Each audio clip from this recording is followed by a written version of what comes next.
আসসালামু আলাইকুম সবাইকে। আমি আমার গত ক্লাসে নাউন ক্লজ নিয়ে কথা বলেছিলাম। আজকে আমি অ্যাডজেক্টিভ ক্লজ নিয়ে কথা বলবো। অ্যাডজেক্টিভ ক্লজ বলতে আমরা কি বুঝি? আসলে মূলত অ্যাডজেক্টিভ বলতে আমরা যা বুঝি অ্যাডজেক্টিভ ক্লজটা ওই সেম জিনিস। এটা কি করবে?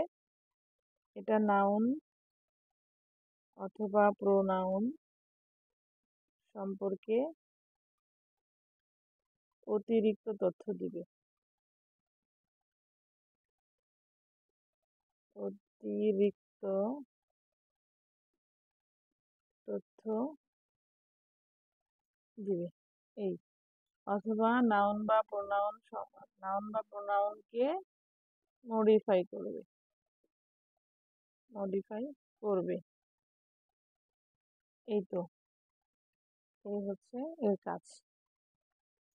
তো আমরা একটা এক্সাম্পল দিই। এক্সাম্পল দিলে বিষয়টা ক্লিয়ার হয়ে যাবে। যদি আমরা বলি Rafa who lives in Rangpur Rangpur is my student. Rafa who lives in Rangpur is my student. এখানে রাফা হচ্ছে নাউন, অতিরিক্ত তথ্য দিল হলো এই পর্যন্ত। এটা হলো নাউন আর এটা হলো অ্যাডজেক্টিভ ক্লজ। একটু আমরা এক্সপ্লেইন করি কেন এমন হলো। রাফা হলো একটা নাউন, রাফা সম্পর্কে অতিরিক্ত তথ্য দিল এটা। হু লিভস ইন রংপুর, তো এটা হচ্ছে অ্যাডজেক্টিভ ক্লজ। নাউন সম্পর্কে অতিরিক্ত তথ্য দিল অথবা নাউনকে যে যে শব্দগুচ্ছ মডিফাই করলো সেটাই হলো অ্যাডজেক্টিভ ক্লজ। আচ্ছা, নেক্সট যদি আমরা আরেকটা বাক্য বলি, এটা একটা বাক্য, হ্যাঁ। আরেকটা বাক্য যদি আমরা বলি, I was born in Dinajpur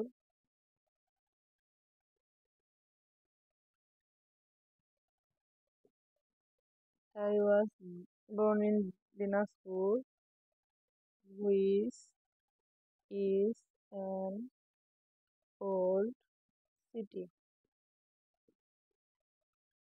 এই যে দিনাজপুর, দিনাজপুর হলো নাউন, নাউন সম্পর্কে অতিরিক্ত তথ্য দিল যে শব্দগুচ্ছ সেটাই হচ্ছে অ্যাডজেক্টিভ ক্লজ। এটা এখানে অ্যাডজেক্টিভ ক্লজ। আশা করি বোঝাইতে পেরেছি। এখন যদি আমরা, এটা হলো নাউনের পরে আমরা দেখাইলাম, তাই না? এখন আমরা একটা প্রোনাউনের পরে দেখাই। He who speaks the truth is loved by all. যদি ডাইরেক্ট এটুকু হইতো he is loved by all, সে তাকে সবাই ভালোবাসে, তাহলে বাক্যটা সুন্দর হতো। কিন্তু এই যে প্রোনাউন পি এন পে হলো প্রোনাউন, এই প্রোনাউন সম্পর্কে অতিরিক্ত তথ্য দিচ্ছে এটুকু। হু স্পিক্স দ্য ট্রুথ, হি যে সত্য কথা বলে, হি যে হু স্পিক্স দ্য ট্রুথ সত্য কথা বলে, ইজ লাভড বাই অল তাকে সবাই ভালোবাসে। এটা হচ্ছে প্রোনাউনের পরে। আশা করি বোঝাইতে পেরেছি। এখন অনেকেই, আমি নাউন ক্লোজে কিন্তু অ্যাপোজিশনটা বুঝিয়েছিলাম, হ্যাঁ, অ্যাপোজিশন ইন নাউন মনে আছে কিনা আপনাদের আমি ঠিক জানি না। যারা আমার এইটা দেখেন নাই তারা অবশ্যই একটু দেখে নেবেন। এই যে নাউনের অ্যাপোজিশন রূপে নাউন ক্লোজ কিন্তু বসে, ঠিক আছে। আচ্ছা, আমি ওখানে একটা বাক্য বলেছিলাম, there is a rumour that he has left the country is not true.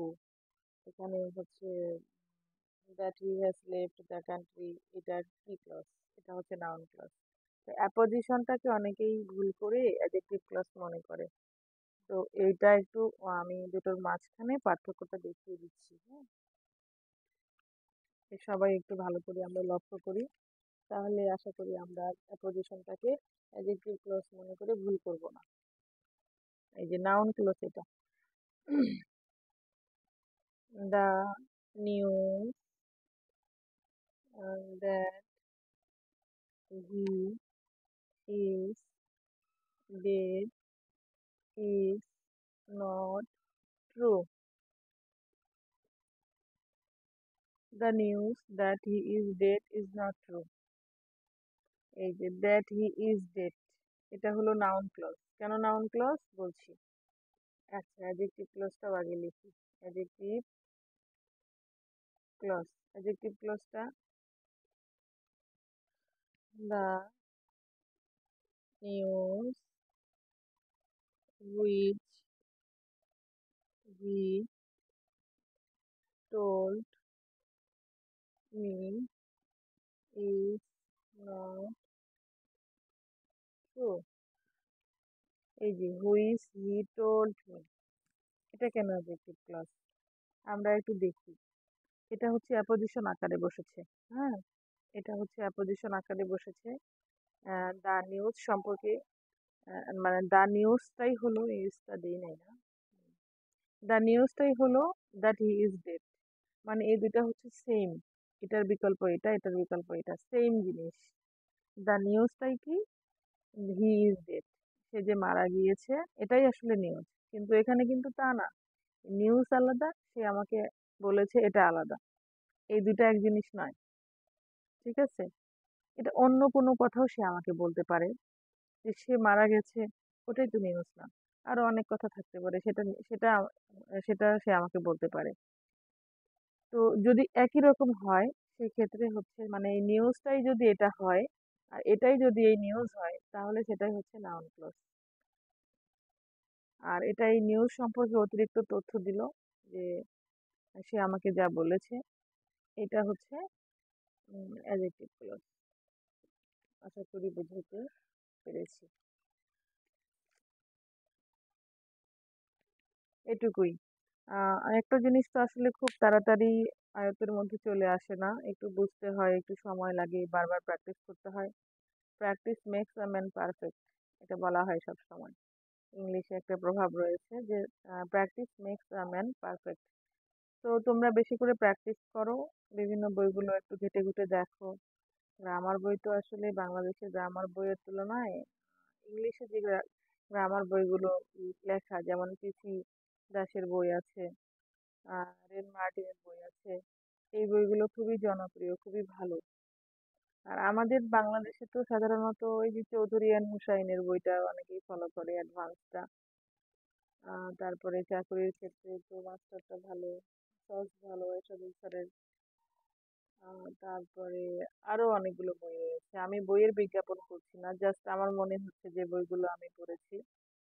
Competitive এক্সামটাও ভালো, সস ভালো, মাস্টার ভালো।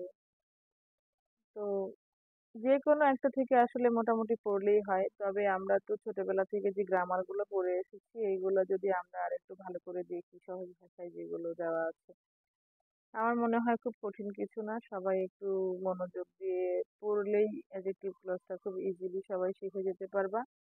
তো সবার জন্য দোয়া শুভকামনা। Thank you very much.